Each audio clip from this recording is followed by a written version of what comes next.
Assalamualaikum warahmatullahi wabarakatuh. Perkenalkan, nama saya Najla dengan NIM 2310122220038. Kali ini saya akan mempresentasikan tugas dari mata kuliah Teori dan Metodologi Kepelatihan dengan dosen pengampu Ibu Dr. Eka Purnama Indah SPD MPD dan Bapak Faisal Mandala Siregar SPD MPD. Pada kesempatan ini, saya akan mempresentasikan tugas yang berjudul Periodisasi Program Latihan Karate menuju lolos seleksi Pomnas Karate 2027 kategori Komite Putri plus 80 kg. Program ini saya susun berdasarkan prinsip-prinsip periodisasi latihan, yaitu penyusunan latihan secara bertahap, sistematis, dan berkelanjutan agar atlet mampu mencapai performa puncak yang tepat pada waktu kompetisi utama. Pada presentasi ini, saya akan menjelaskan 3 bagian utama. Yang pertama ada periode tahunan, siklus makro, dan siklus mikro. Serta hubungan ketiganya dalam membentuk program yang terstruktur. Bagian pertama yang akan saya memulai dari periode tahunan. Nah, karena bagian ini merupakan gambaran besar dari seluruh program latihan selama 1 tahun, di bagian paling atas terdapat goal atau tujuan program, yaitu lolos seleksi Pomnas Karate tahun 2027 pada nomor Komite Putri plus 80 kg. Penetapan goal ini sangat penting karena seluruh isi program mulai dari latihan fisik, teknik, taktik, psikologi, hingga penentuan puncak performa harus mengarah pada tujuan tersebut. Kemudian yang kedua ada target test atau tes.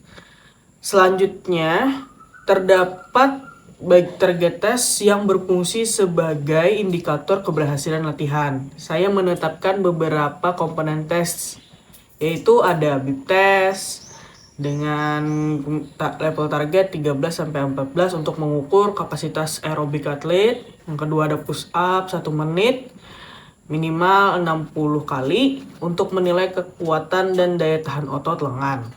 Yang ketiga ada shuttle run sekitar 9 detik sebagai indikator kelincahan, dan sprint 30 meter maksimal 4,5 detik untuk mengukur kecepatan, dan yang terakhir ada standing board jumping minimal 2,4 meter untuk mengukur power tungkai. Target-target ini dipilih karena berhubungan dengan tuntutan pertandingan yang membutuhkan daya tahan, kelincahan, ketepatan, kecepatan, dan serta gaya ledak tenaga saat menyerang maupun bertahan. Daya tahan menjadi dasar agar atlet mampu mempertahankan performa selama bertanding. Kekuatan diperlukan untuk meningkatkan efektivitas pukulan dan tendangan. Power digunakan untuk menghasilkan gerakan eksplosif. Kelincahan diperlukan agar atlet cepat berpindah arah ketika menyerang maupun menghindar serangan lawan. Sedangkan fleksibilitas membantu memperluas ruang gerak hingga teknik dapat dilakukan dengan optimal dan dapat mengurangi resiko cedera. Pada bagian teknik, latihan dimulai dari teknik dasar atau Kihon. Nah, kemudian berkembang ke teknik lanjutan dan footwork. Penguasaan teknik dasar menjadi pondasi sebelum atlet mempelajari kombinasi gerak yang lebih kompleks. Setelah teknik dasar dikuasai, atlet mulai berlatih koordinasi gerak, variasi serangan, serta kombinasi pukulan dan tendangan sesuai karakter pertandingan komite. Selanjutnya adalah persiapan taktik yang meliputi strategi menyerang, strategi bertahan, analisis lawan, simulasi pertandingan, serta pengolahan waktu bertanding. Komponen ini bertujuan agar atlet tidak hanya mampu melakukan teknik dengan benar, tetapi juga mampu mengambil keputusan secara cepat sesuai situasi pertandingan. Selain fisik dan teknik, aspek mental juga penting dalam perhatian, yaitu adalah persiapan psikologi. Nah, pada persiapan psikologi ini terdiri dari mental juara, mental kompetisi, motivasi, visualisasi, dan self-talk.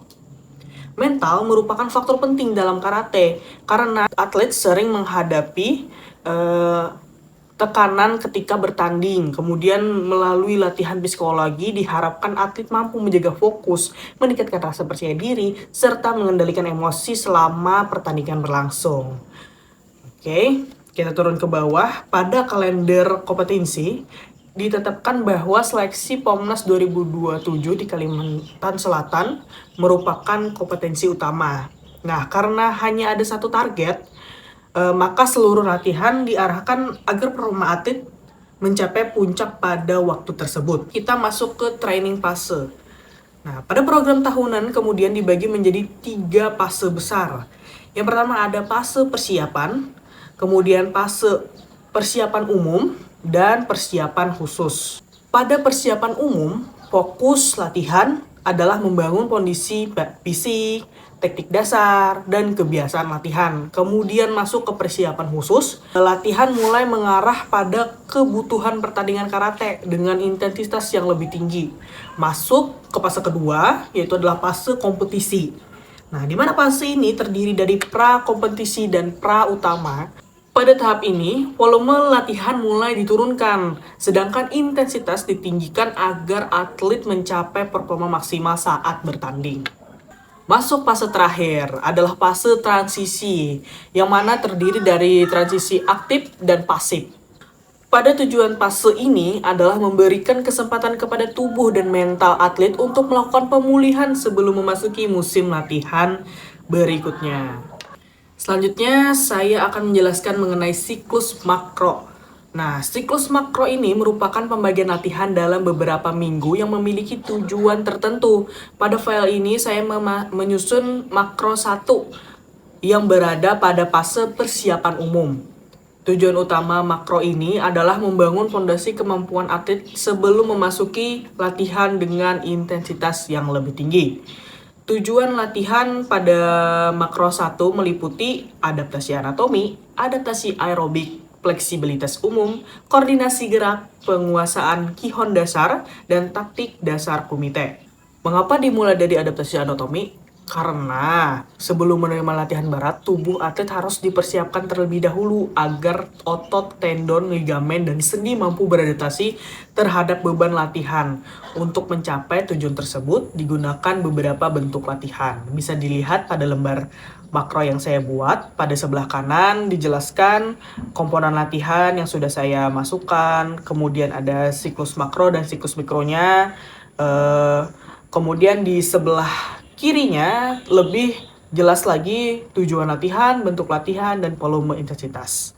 Pada latihan kekuatan menggunakan sirkuit training dengan beban ringan sekitar 30-40% dari 1 RM sebanyak 12-15 repetisi.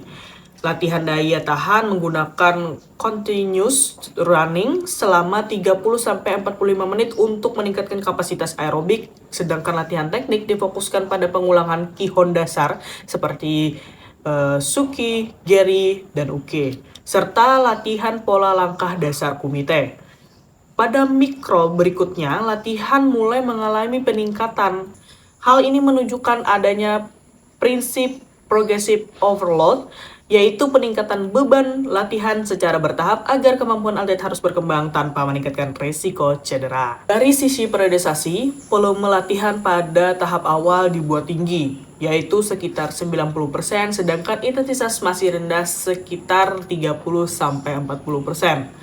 Nah, selanjutnya volume mulai sedikit turun menjadi 85, sementara intensitas menjadi meningkat sekitar 45%. Perubahan ini menunjukkan bahwa semakin mendekati kompetisi, latihan akan menjadi lebih spesifik dan lebih berat.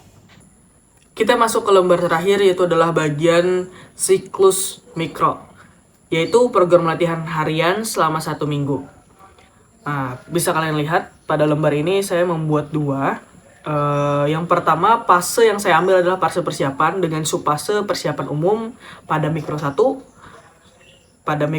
Dan di bawahnya ada latihan yang terbagi menjadi pagi dan sore. Untuk itu saya jelaskan. Pada mikro pertama, setiap hari memiliki tujuan latihan yang berbeda agar seluruh komponen kondisi fisik berkembang secara seimbang. Kemudian hari Senin difokuskan pada latihan kekuatan berupa adaptasi anatomi menggunakan sirkuit training dengan gerakan push up dan squat, bench press, dan plank sebanyak 3 set dengan 15 repetisi.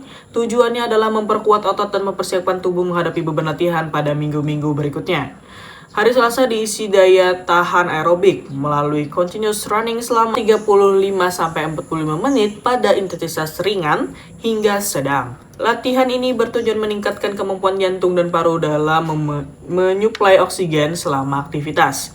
Penyusunan mikro ini seperti menunjukkan adanya keseimbangan antara latihan, pemulihan, dan adaptasi sehingga atlet dapat berkembang secara optimal tanpa mengalami overtraining. Nah, bisa dilihat untuk lembar yang sudah saya buat di mikro. Ketika saya sudah membagi untuk mikro 1, apa saja porsi latihan pada 1 minggu. Kemudian dari 1 minggu itu saya bagi lagi menjadi pagi dan sore. Nah, bisa dilihat di sini pagi melakukan latihan apa, kemudian sorenya melakukan latihan apa, dan ada atlet itu hanya latihan sore dan paginya itu kosong gitu. Sampai di hari Minggu melakukan recovery.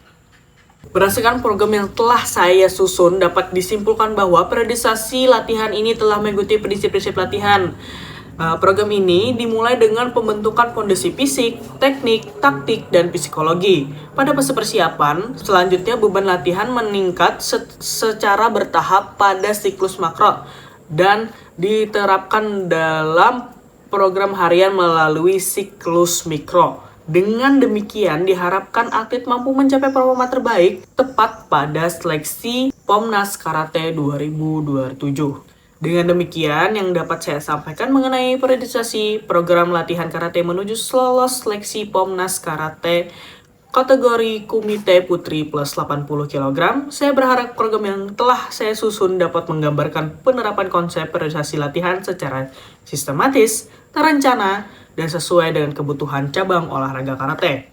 Apabila terdapat kekurangan dalam penyusunan maupun penyampaian materi, saya mohon maaf dan kritik serta saran yang membangun. Saya ucapkan wassalamualaikum warahmatullahi wabarakatuh.